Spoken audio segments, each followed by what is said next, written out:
Welcome to Sam's Business Growth Show. I'm Sam Dunning, a digital marketing, sales, and business growth evangelist. Tune in and subscribe today as I'll be interviewing business leaders, experts, and entrepreneurs from around the globe. You'll be learning their story, how digital marketing has helped them along the way, and exclusive tips and insights to help you skyrocket your own business. Welcome back to the show. I'm delighted to have with me today Charles Walton. Charles is the founder and CEO at Kybotech, recognised as the UK market leader in outdoor garden buildings and outdoor living products. Charles set up Kybotech in February 2000 as a hobby company with just his PC, a phone and a website whilst he was actually studying to do an MBA. He's grown the business right from the ground up and now has a whopping 200 employees in over 3 different countries. Charles, how are you doing? Very good, thanks, Sam. Thanks for inviting me onto the show.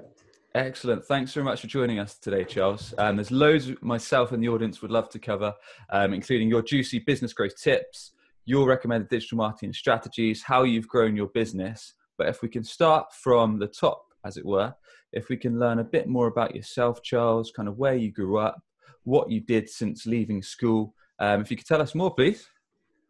Well, I left school and then I went to university. I did a business management degree.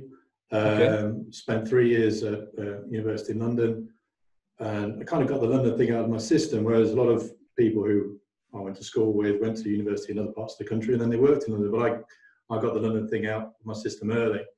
And then when it came to leaving university and deciding what to do, I kind of didn't know what to do. I hadn't done a gap year. I was a little bit lost, and then so I went home, as you do, spent a few months just kind of dossing, really, for want of a better word. And then somebody, a local charity, approached me to do a website. I don't know why they approached me or why they thought I was capable of doing it, but I kind of had some time on my hands, so I decided to have a go. Yeah. So I built a website from scratch. I used, back in the day, Microsoft Front Page. Oh, I remember. Yeah. Very modest piece of software it was. I went on a course, 3 or 4 days, learning how to do this. And, back in those days, it was classroom style training, with ring binders and stuff, and very kind of methodical, process. So I learned from the ground up, and I created a website. Wasn't incredible or anything, but it was functional. It got leads. It had a booking engine in. It's all very basic HTML forms. Okay. And from that point, at the same time, I was considering doing an MBA in further study, and I started to research for my like a GMAT test and things like that. And then I kind of made a decision, and because my family had a business, it wasn't. It basically made manufactured garden buildings and garden products, but they had no web presence. They had no e-commerce. And back in 2000, this was straight after the bubble. So a lot of these companies had actually gone bust and were spending incredible amounts of money. And we made a decision at the time to have a go. I'd done this website and I thought, well, I'll have a go. So this separate company to try and keep the channels separate, because the family businesses dealer network didn't want any channel conflicts at the time. They would see online as a massive threat, and of course it did take over physical retail, but at the time they had to be kept separate. So I created this company and developed and designed a website, and at the time I didn't really have any marketing budget, so it was all about old school SEO. Got it. Some of the old search engines, Alta Vista, back in the day. Oh wow, some time ago. Yeah. Okay, so essentially you left uni, Charles, and someone contracted you to build a website. What was that actually about? That website that you took on as one of your first jobs? It was a charity gig. So right, I see. So I wasn't paid. It was a St John ambulance boat that went up and down the local river, the River Trent, in the town that we're in, and they'd take disabled and OAPs on river trips. So I developed the website and the booking system for that. Cool. Very early on. So that's some good hands-on experience that you did Yes. free of charge, and it was quite successful, was it, that first project? Well, I wouldn't say it was. It worked. I mean, That's the main thing. That was the main thing, that it worked. And it was very Mm. small scale. Yeah, Um, for first job, definitely. but it was a first job, and it took me, and it allowed me to enter this world of web and e-commerce that Yeah, over many years stayed in. got it. You know, Okay. yeah. Okay, so that gave you some hands-on experience, Charles, and then you mentioned your family business. So it'd be great Yes. to learn a bit more about that and that background and how that moved you into your next opportunity. Well, like I was saying, I was trying to probably a little bit too quickly, but I'll try to explain how it all worked together. I mean, it was a period of, I was like 21, 22, and Okay. I didn't really know what I was going to do. I was, I'd done this thing. I was considering further study, and an opportunity came up to kind of use the skill that I'd gathered in building this website in my family business, and putting an e-commerce store front on top of that. But as I say, at the time, there was a channel conflict. So the physical retailers and the family company dealt with people like B&Q and Argos at the time. They didn't want to associate with a company that was selling direct online. So Okay. it was just an opportunity for me to take my skills and sell, as a separate entity in a separate company through this e-commerce retail channel. Got it. And Okay. that's basically what happened. And I didn't really we had no kind of expectations of how far it would go or what would happen.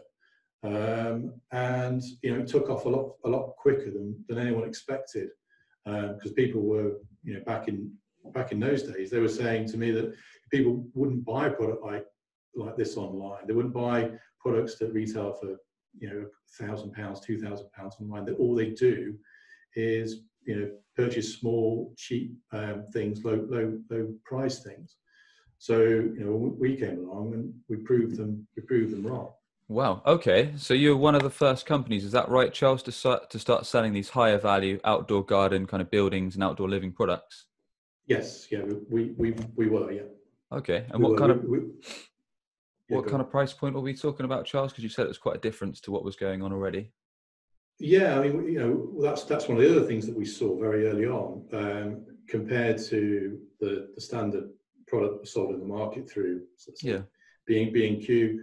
The ticket price online was much higher, because what it allowed is the full inventory, the full product portfolio to be sold, on the internet, versus when you went through a traditional retail channel just 20 odd years ago, they'd only choose a selection of the products. So family's business, they would have had, I don't know, 100, 200 products in their product portfolio.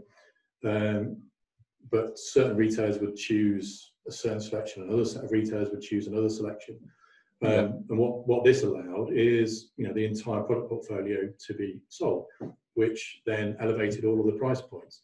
So, right from the early days, it was seen that there was, potential, an avenue of growth, and a totally different market dynamic. But at the time, the market was still very small. So I was always faced with this constant, battle. Do I, continue doing this as a kind of a hobby? Do I stick with it, or do I go and do something else? And I think, and that state probably lasted about 2 years really. And I think it was PPC that propelled it. Okay. So Google Ads and pay per click and stuff. Google Ads, yeah. Okay. Because if you track back to 20 years ago, PPC was not advanced at all. It was, I don't even think there was PPC in the UK. You used to be able to pay to insert yourself in the organic search results, but I don't think you could. But certainly, it was nothing like it is now. And it was PPC, the advent of Google AdWords, that literally propelled the business forward, and it allowed us to operate on a playing field that was level with, B&Q and Argos, at the time, and we grew rapidly through paid ads. Oh, great. Okay, so paid ads was a massive stepping stone. They were, and also paid ads was a lot cheaper then, you know, and What are it we was talking about incredible. per click back then, Charles? Because obviously the rates now can be anywhere from a few quid to 50, £100, even crazy You money. know, 10 to 20p, you know, you were Sure. talking, you know, a third to half the price that they are now. Wow. Okay. So yeah, back in 2000, Charles, you set this up as a hobby, as you mentioned, just your PC, your phone, and you're going around. How did you build the business? Was it just you, Charles? Was it just It yourself at the was, time? Did you have a small team, or how it was the was, process? initially it was me. You know, as I say, I was operating, you know, through a website Got it. and a phone. That literally was it. And we were having 1 to 2 orders a day. Okay. And then I started to bring in members of my family to answer the phone, because it's quite straightforward to do that. Yeah. So they would help out. And then we moved into an office, and I started hiring more Okay. and more people. And yeah, it literally grew. It grew like that. It has always been relatively self-funding from the initial outlay for the website, which was, you know, myself and a bit of time. And it's just grown like that, grown relatively organically. And I've had a lot of help from friends and family. You know, certainly at the start, like the office that I had, you know, it was above my parents' garage, so they gave that to me for free. Yeah. And I think they bought me a PC as well. So, you know, I wasn't entirely self-bootstrapped, but they Sure. helped me. You know, No, originally. that's it. And I think we all get a bit of help from our family and friends, and there's nothing wrong with that at all. Excellent. Okay. So what was the turning point, Charles? Because going back, you said pay-per-click was kind of the part that helped skyrocket and take the business to the next stepping stone. But what was Yeah. the stage at which you knew that you could take this from just being a hobby to being a serious business that you could grow? And how many years in was this? I think this was. You see, this is another interesting. We've just had our 20th anniversary, and Great. we had quite bad flooding where I live. Cool. We live near the river, Okay. and yeah, it reminded me of what happened 20 years ago. So in around about November 2000, there was bad flooding, and because of that flooding, I had to move my desk and my PC from my parents' garage because it was flooded to another office, and that was the start of the turning point, because it made me realize, actually, I can't kind of operate like this anymore with a dog, you know, yapping downstairs, and you know, and I have to move out. I have to kind of grow, and it was that. So that would have been around, you know, 9 months to a year in, where I started to really, you know, create some momentum, Got it. move into bespoke office, and take on, you know, a full team of staff, you know, in finance, call center, someone also to manage the dev as well of the website. Yep. So, Okay. so that was the turning point when it flooded in 2000. Yeah. And I was forced out of my parents' garage. Yeah. And the computer and the internet went down. Absolutely, it was dial up in those days. Cool. Wow. So, Yeah, I can remember those times. Slow old times on the internet. That was okay. So it took a little bit of a disaster to help you kind of kick things forward, really. Exactly. Yeah, I think that's the best way of putting it. Actually. Yeah, really. I've had many similar experiences in my life, actually, where it kind of took a massive issue to give me a kick up the backside, as we say. Okay, excellent. So the business started taking off. Paid ads started going well. That was a couple of years or so in, you were saying, Charles. So you took on a few staff to help you out with various bits and pieces in finance and managing the call center. And then what happened next? How did business progress over the next few years? Well, we're still back in like 2005. So in 2005, my family sold their business. So they sold that to a VC, and I was part of that, and I helped them sell through the VC. So I did all the PE stuff, the beach parades, and, you know, all of that kind of stuff. And that was a big moment in my life, because the family business had been in the family since 1878, so 120 years. And I always felt that I would, you know, I'd been kind of groomed to be, you know, running that business. So part of my business was grooming me to be able to, you know, move into my family business and run that. And my dad and my uncle decided to sell the business at that point in time.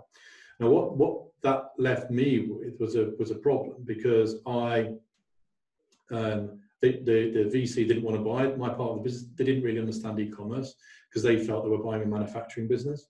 So it left me with my business and one of its largest suppliers being the company that my family had just sold. So I was then dealing with the next 2 or 3 years, dealing with a VC, and that was a pretty tricky period of time, because they wanted to sell direct to, which understandably they wanted to sell direct to the general public, and we wanted to be able to probably source through more suppliers than we did, and that generated some friction over time. So we had a couple of years of a lot of turmoil here in terms of our supply chain and stuff. And in terms of what you learn from that is that you can't take things for granted, and it's you never really know your suppliers, you never really know your business partners really until they have an opportunity that they foresee or see as greater than the opportunity that you offer them, because that means they can go in a particular direction. Yeah, and that takes us on to a good question, really, Charles. I mean, in terms of all businesses need to have suppliers that they need to be able to trust and work with generally for long periods of time, that they can rely on to help them out day in, day out. So have you got any tips for businesses on how to pick the right suppliers and how to maintain relationships with them? I think you need to pay them quickly. That's the most important thing. And I think so often you can build a really good relationship by just being reliable payers. And the second thing is human relationships. Making sure you know your suppliers, you know them by name, and you communicate with them quickly, because speed of response is a great tell for competence and skill. Yep. And I think that they're probably my 2 single biggest tips is communicate, really good relationships, reply to them swiftly, and pay them on time. Makes sense. And there's nothing worse than having to chase payments day in, day out. So I agree with that. Okay, great. Absolutely. Good stuff. Yeah, and that builds trust, because if you pay rapidly, if you keep on top of your invoicing, but I would also say one thing that is important is to challenge a supplier on if there is an error, because if there's an error in billing, or if there's an error in some of the charging, it does build respect to say, actually, no, I have checked your invoice, and there is an error on this particular thing, and that in itself does build respect as well. Got it. I also don't think there's a single rule anyway for a lot of this stuff. I think you have to play each supplier on a case-by-case basis, because you're dealing with human beings after all. Got it. Okay, so we talked about a few issues you just had in terms of your parents' company, also your own, Charles. So what was the next step in terms of the business growth for you? Well, the next step is, I think we can track forward a few years. Sure. And we went through a number of iterations. So we decided to move away from pure play e-commerce, and we wanted to build our own products and our own manufacturing, because we felt taking other people's products and delabeling them or selling other people's products was basically going to cost us margin. There was no way of creating value in the value chain. So we built our own manufacturing plant. Oh wow, okay. And we built that from the ground up here. And we design all the products in house using CAD and all that kind of stuff. We have a full manufacturing team on site, and that in itself gives us uniqueness and a unique position in the market, because we're not taking other people's products and selling them through. We're taking our own products that we product research and taking those to market. And we identified that quite early, and you see this as a trend more and more now in e-commerce, where people kind of put a label on a product that they've had some kind of design in. But we were doing this 10 years ago, and not only putting a label on like an imported product. We're putting a label on a product that we make ourselves. So we've touched this stuff. Excellent. So you decided, Charles, to take everything internal, and so everything you manufactured yourself through your own factories with your own staff. Was that a high risk move, and is that something you recommend to any e-commerce rated retailer or any? Well, probably not. No, it's a very high risk move because we made the move at the same time as the recession in 2008-9. Oh, right, okay. So as we needed maximum funding, the funding wasn't there. So we had to do everything again in a ad hoc, very low cost manner, and we probably would have done it differently had the economics of the world been different at the time. So yeah, tracking back to when we started this process, one, I expected it to take less time than it did. So I expected it to take a couple of years to set up a decent manufacturing plan. It took 2 to 3 times as long as that. And 2, I expected there to be more funding available, whether it's bank funding or any kind of funding or anything available. And right at the start, it was taken away because that's what happened in 2008. We had a facility, a credit facility, and literally the day it went for renewal with the bank manager, it was the day that Lehman Brothers went bust. So our bank decided to not answer any calls or do anything at the time, and it was quite a tricky period in the business's history. So we had to invest in this manufacturing facility.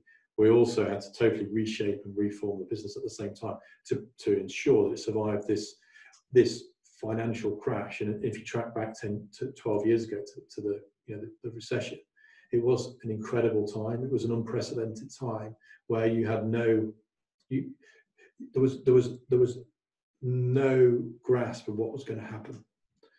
So that was probably the hairiest, trickiest time. And in that time, we did make redundancies, and that was hard. We did lose some good people. I bet. Sounds very, very, very tricky in terms of both the recession, having to let staff go and so on. So how were you able to overcome that stage, Charles? And how were you able to source the funding to keep the business kind of going and booming? Well, there was some luckily my family helped a little bit in terms of some of the funding. And another parts of the funding was working through the supply chain, getting some assistance from the suppliers, and just managing the costs and managing the cost base. That was basically it was a very simple strategy that fortunately worked. A lot of people have said to me since that they didn't think we'd be able to make it through, but luckily and fortunately we did. But we had to make some tough decisions to do that. And I've been saying recently to quite a few people, there's echoes of 2008 right now. So like private equity is booming. Private equity is in incredible shape. And if you talk to the private equity guys, or the M&A guys, they say the market's very similar to how it was in 2008. There's a lot of money around, there's a lot of deals around, and you do wonder 12 years on how close the next recession is. And that's something that I'm very conscious of at the moment. And in this iteration of business that we have now, I've made sure the funding's there, we've got good cash flow, our cash conversion cycle's good, and our cost base is low. And I think that's been one of the 2008 experience has been was the defining experience of my kind of like business time. Yeah, because it makes you very, very prudent, and also very aware of your responsibilities too. Especially when you have to make these really tough decisions and choices. What parts of the business to save, what staff go, or how many staff go. It's tough times. I can imagine. Okay, so Charles, from there you've moved up. You're now serving in 3 different countries, I believe, and you've got a staff team of around 200. Is that right?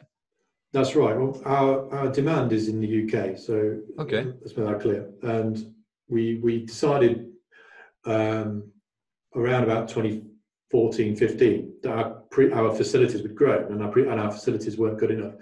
So we decided to close those facilities and purchase a new facility in a town about 10 or 15 miles away from where we were. So in closing those facilities, we had some how do I explain it? We had some kind of challenges in terms of moving personnel around and things. So we decided to basically create an offshore facility. Right, okay. So we have an office in the Philippines who do some of our web design. They do some of our call center work. Got it. And some of the basic admin stuff. So that's one of the two countries, and the other country is in Vietnam, where we do some of the devs. So we have a small web dev team, an IT dev team there. Yeah. Because one of the other things about the business is that we've always done our IT and web dev in-house. So we use very few proprietary, very few off-the-shelf tools. Most of our websites, our back-end, our CRM systems all being built in-house. Again, it's all came back from the background that I had in 2000, where you made your own website then. So since then, I've always kind of, done everything. Felt like it was just quite interesting to do everything yourself. No, fair enough. Especially if you've got the experience in it, and you've got the experience in designing and building websites your side. So that makes sense. So, what would you say has been the main driving factor, Charles, to bringing the business where it is in the present day and having around 200 different staff? What would you say were some of the tips that you could give to anyone watching or listening to be able to build a business to that kind of size? Well, Sam, I think one of the things that we've been doing some reflections on all this stuff, and one of the things that you forget is that there's so many ups and downs, and hopefully through the chat that we just had, I've explained. We've heard a lot of kind of bad things and a lot of good things too. Yeah, so there's been a lot of ups and downs, and where we are now, and where we're going is a culmination of a lot of mistakes that the business has made, and we've learned from, and it's really hard to give like a specific set of tips out. You everything's a case by case situation. Like for instance, some things you also can only really learn through experience. Like people say to you, hire carefully, or hire very slowly, and hire very methodically. And I can say that absolutely you should. But people said that to me before I hired very quickly and made some mistakes and hired on a whim, because you have to kind of go through these experiences yourself. You kind of have to make these. You have to kind of make these screw ups yourself, because they then contribute to your life learning. And I say to my wife sometimes, you go home, you take your shirt off, and then you look in the mirror and you see all these kind of like marks on your back, and you think, yeah, that's kind of business. I mean, you have challenges all the time, and one of the key things, and I would call myself a bit of a stoic, is just to go through it and realize it is just a game, and enjoy the game as best as you can. Wherever you end up, wherever it goes, it is just a game, and it is fun. It should be fun, and the mistakes are part of the fun. No, I'd say that's great advice as well. There's no secret formula. You've got to experience yourself. You've got to work through it. You've got to learn what works and what doesn't work through your own experience and mistakes that you make to progress. You must have had something similar though in your business. Has it been plain sailing for you? Oh, not at all. In what we do, certainly not. I mean, there's been plenty of ups and downs. We've had to learn from a number of things like we touched on earlier. So getting the right suppliers. Obviously, we do a lot of our development, our web development, our search engine optimization, our digital marketing house, but we have approved partners. So we've learned the hard way through various countries that have let us down, various team members that have let us down, projects gone absolutely belly up, and then kind of learning from that, learning what works, what doesn't work. So yeah, exactly right. You learn along the way, and you have to do a bit of trial and error. Otherwise you'll never progress really. Yeah, absolutely. I think there's so many traps out there, but and the traps are kind of bespoke to each and every one of us. It does depend on the journey that you're on, and also does everyone want to grow a business as well? Does everyone actually? People say they do, but do they really? do people really want to put in the commitment and the time? Because when push comes to shove, it is a big commitment. And going through the time, going through these last 20 years, there is work-life balance, but you can't really define work-life balance in a sense, because you're always on, you're never really off. If you're the person, if it's you never really can turn off. And I've noticed that you, for instance, you're always on LinkedIn at the weekend, so you're obviously incredibly committed to your work and your craft. But it's not for everyone. It's difficult, isn't it? I don't even own this business. I'm the main sales guy, but if you want to progress, you've got to put the time in, and that's something that's kind of come across for all the guests that I've had from various different countries on this show so far, Charles. Is you've got to put in the activity, especially if you want to see growth yourself. You've got to be at the forefront, and you've got to put the work in. Everyone wants the dream. Everybody wants the dream, right? We all want the dream. Everybody wants the dream, but the dream isn't there is a lot of work that goes underneath the dream, and it's not all plain sailing, and some of it's incredibly tough and incredibly hard. That's it. But the dream is glorious. The dream, the yachts, the supercars, all that kind of stuff that you sold on Instagram, it's all glorious, but the reality is a lot tougher than that. Yeah, so that we've talked about some of the lows, Charles, and just before we kind of touch on the digital marketing strategies that you've used and enjoyed that helped you grow your business successfully, what are some of the best highs? Let's touch on that whilst you've mentioned it. Well, we've had a lot of highs. We've got a great team, an incredible team. Some of the hiring that we've done has been top notch. We've basically, in terms of our industry, we've done so much. We've made massive changes to how things are manufactured. We've created a system where the e-commerce platform and the manufacturing facility work together really well. So if you customize one of the products on our website, it literally sends a works order into the factory, and that's straight through to the customer, to the delivered end user. So we've done some great stuff, amazing stuff in the technology side, the apps that we've developed, the website, the products that we've done, some great stuff that we've done, incredible things that even a few years ago that I don't think I would have expected us to be able to do, but we've done that. So there's some incredible technological gains that we've done in the business. We've also been market leader again, number one in the sector that we're in. Awesome. That was pretty cool. We've been doing really well, winning some awards recently. So business awards, entrepreneur awards, which are great. So yeah, some great things have happened in the business. Excellent. Great wins. Yeah. Good stuff, Charles. Okay, so let's get into the juicy part of digital marketing tips that have helped you. I know we've talked a little bit about paid ads, but let's talk about some of the digital marketing channels that you've utilized that have got you results, and some that you'd recommend to other businesses. Well, I believe a website's founded on SEO. Okay. I believe that since day one, because that's how the business, this business started. So a good website deserves a good SEO structure. Yep, and for anyone listening or watching, SEO basically stands for search engine optimization, and that's essentially the organic process of getting your website up to page 1 of Google in the non-paid listings. Very good summary. So the SEO piece, I think, is the foundation of any good website, and it's a constant investment as well. So people think is SEO some kind of one-off thing? It's like a PR campaign or a marketing campaign. No, it's not. It's a monthly day in, day out investment in whether it's link building, on-site optimization, loads of other stuff, PR, digital PR. It is a constant investment.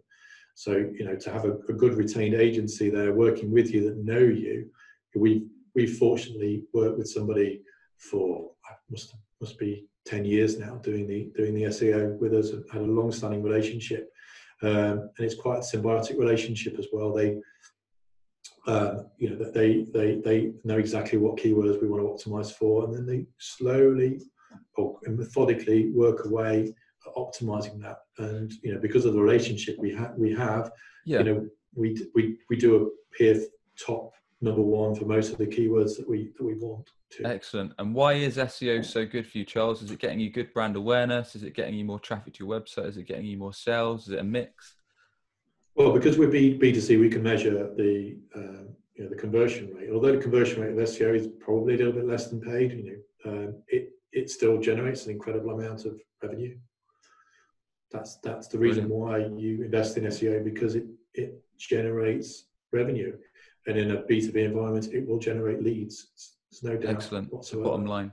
Okay, SEO, great. And we're big believers in SEO at Web Choice. It's actually how we get probably about 80 to 90% of our inbound. So that's excellent. Okay.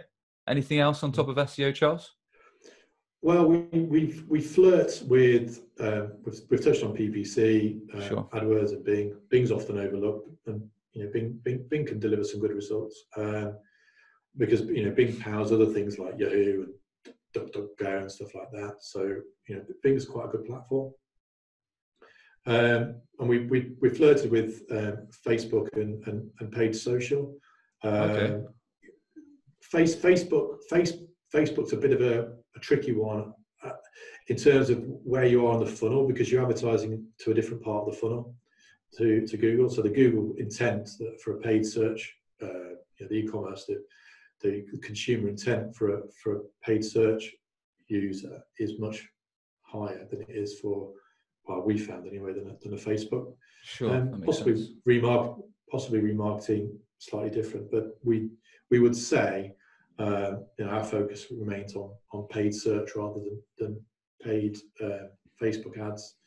So a lot of people now have a higher budget in Facebook now than Google, but we'd say ours is still mainly Google. Okay, excellent. So a mix of SEO as the kind of foundation, the long-term strategy, some paid ads on Google, and then some Facebook ads as well. Do you guys do any email marketing or anything like that? Have you had any results from any other channels? Yeah, so we do some of the standard email marketing stuff. So we send out a newsletter every couple of weeks. We have a decent sized list, and segmented by intent, stuff like that. Which does quite well. And the great thing about email marketing is that those email names and addresses, they're kind of yours. So just in case of like an emergency, your email list is there for you, and you can still send out a mail shot. And from what we see, it has a very high conversion factor as well. It's one of the highest conversion factors. Yeah, we've had a couple of guests on lately, Brandon Bonanton and Will Barron, founder of the Salesman podcast. So big believers in building up your list, building up your email list. As they say, it's one of the most powerful things you can have as a business, an active customer subscriber list that you can then market to as you wish and utilize that. Absolutely. What software do you use? What software would you recommend? Do we recommend? Well, we use, in terms of email marketing, to be upfront, it's not something we do a great deal of in our business. So we tend to mainly focus on web development and then digital marketing channels like search and optimization, SEO, and paid ad management, and a little bit of social. So email's not necessarily something we're massive on. I know there's the major channels like MailChimp, Campaign Monitor, and things like that. But it's also about the way that you harvest those emails, so the way you gain them. So whether that's from, of course, in your case, Charles, you're working with B2C. So every time a customer creates an order, most of the time, unless they check out as a guest, I guess that they're going to give you their data, and then you've got their email. Well, they've got to opt in, of course. Yeah, they've got to opt in. So but there is other ways that businesses can do it, in terms of offering white papers or offering sign up to the newsletter or various bits and pieces that you can have to download goodies and then essentially get their data when they opt in. Yeah, we found some limited success with likes of lead magnets and things like that. Okay. Yeah, so there's all sorts of things you can do to increase the amount of people who sign up to your newsletter. But you've also got to cleanse your email database as well. I think that's really important. It's not just about the raw numbers. You need you've got to make sure they're interested and that's still, it. Keep it updated, keep it fresh. They're still alive. Yeah, absolutely. Makes sense. Cool. Okay, so that's interesting to learn about the digital channels that work for you, Charles, and the ones you've had success with and are still using to harness and grow your business. Have you got any tips for anyone thinking of starting a business, Charles, or anyone who's recently started a business? Any golden nuggets of advice for them that can help them out? Well, I think the first thing to do is, again, this is my advice may come across as a little bit dour, and that's intentional, because I think the first question you'd ask yourself is, do you actually want this? Because a lot of people think they do, and then I'm not sure whether they really do. And then if you do want this, then you've got to keep your costs low right at the start, because you don't know your demand, your income may be lumpy, it may not be reliable. What are you going to do on the down months? Because that's when people quit. That's when people say, well, this isn't for me. I don't know what to do. This is costing me too much. I'm not going to do this anymore. So you've got to make sure you have that buffer, that margin. We call it a margin of safety. So you need this margin of safety in your business all the time, that will keep you going through the down months, because you will have them, and you will think, oh my goodness, this isn't worth it, I'm going to quit. And you have to make sure you mend the roof while the sun's shining all the time. Sense. So basically you're saying, Charles, start small, start with very low overheads, as low as you can. Keep a kind of safety net there whilst you are growing. Is that right? That's my experience. Again, if you're going through the different route, the VC route, you've done a funding round of seed funding. It's a different matter. Okay, so I'm talking about small scale people who are starting a business almost on themselves, by themselves, just because they have this entrepreneurial seizure, and they think, well, I need to scratch this itch. This is something I need to do. Because often they won't have they won't have access to the same level of funding or the resources that some of the you've got to make funded kind of people would have. That's it, and you've got to make sure it is really, really something you 100% want to do if you can invest that time and energy into it. And sticking, I think we've had a discussion on LinkedIn about this, and about the need to commit yourself. You have to stick at this day in, day out. They say it takes like 56 days or something to make a new habit. So when you've got a business, you've got to be in there for months, grinding it out, turning up. Nobody may come into your shop that day, or whatever. Nobody may email you that day, and that can happen for the first few months. Nothing may actually happen. Yep, and those are some nice habits that you've got to follow. You've got to keep at it. It's not necessarily Exactly. People don't really prepare you and also people don't prepare you for the loneliness of it all as well. Being the single person, the entrepreneur, when it's you, it is an incredibly lonely place to be, because who else is there? It's just you. The responsibility is purely with you, and it's not.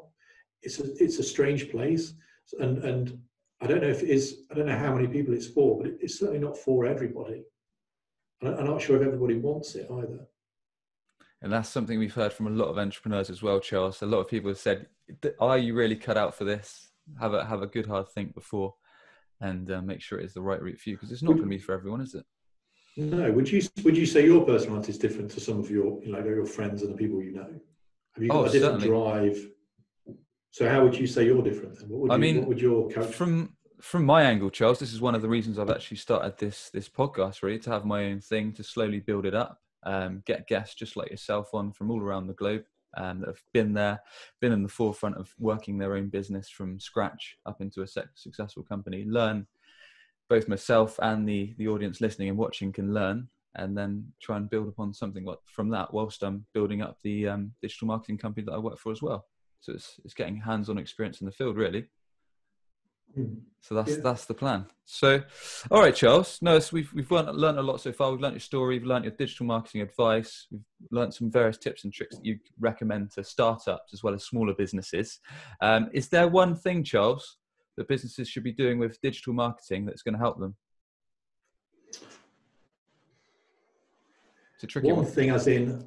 Yeah, it's a very tricky one. It's a very open-ended one. Thanks for that. So yeah, could you lead me a little bit more into? Yeah, sure. I mean, for example, you've said you've had massive success with SEO, and that's been the foundation of your website from the start. So if you could say, look, if you're starting a business today, make sure you do this with digital marketing and it's going to help you. I don't know if there's it could be use LinkedIn, fits. It could be send email, it could be do this. Is there a one size fits all? Because probably not. It really depends whether you're B2B or B2C. Depends how much budget you've got. Of course. Depends how much time you've got. Like, you know, the SEO investment, that takes months. I mean, you know, to get an SEO presence in Google can take 12 months. Sure. To get some kind of paid presence in Google takes hours. I mean, it's really hard to. So would you say, Charles, maybe do the research in where your target customer is, understand exactly how you need to reach out to them, whether that is whether they prefer to use Facebook, whether they prefer to use Google, understand where your customer's searching for, whether they're a business, whether they're a consumer, and how they find your products or your services, and then work from there. Correct. One thing I have found, though, with people that I have spoken to recently who've started businesses, where they've often started is with their immediate contacts first, and that's always a good place to start.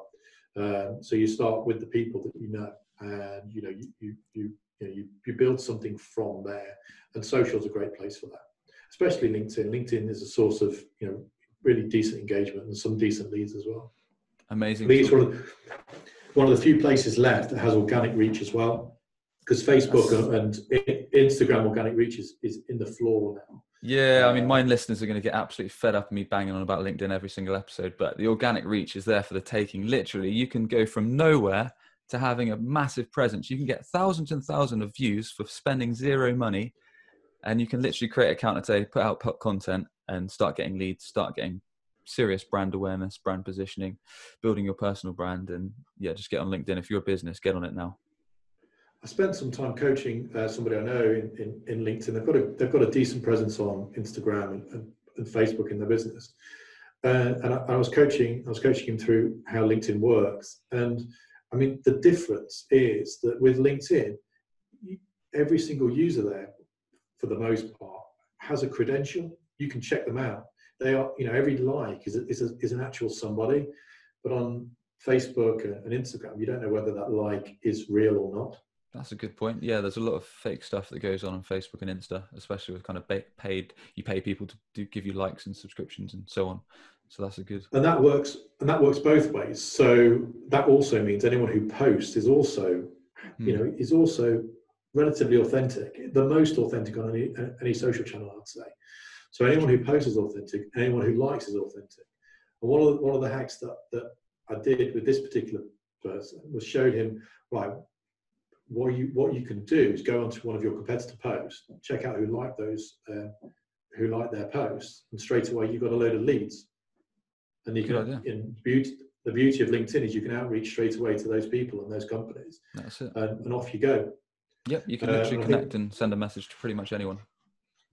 And within hours, they tried that technique and they got new business. And that was basically just kind of harvesting the competitor posts that got high engagement, harvesting those leads, and then, hey, check us out. This is what we do. And within hours, they got business. Nice, and that's a nice little strategy for anyone, or a nice little LinkedIn secret for anyone listening in to give a go. Cool. All right, Charles. Excellent. So thanks very much. It's been great to have you on today. So everyone, you've been listening to Sam's Business Growth Show, where we sit down with business leaders, experts, and entrepreneurs from around the globe. We find out their story, how digital has helped them along the way, along with their exclusive tips and insights to help you skyrocket your business. The show is sponsored by webchoiceuk.com, helping businesses grow with results-driven digital marketing, conversion-focused websites, and mobile apps. Charles, before we go, I'd like to ask everyone if you could thank just one person, either dead or alive, for having a positive influence on your career and your life so far. Who would that be and why?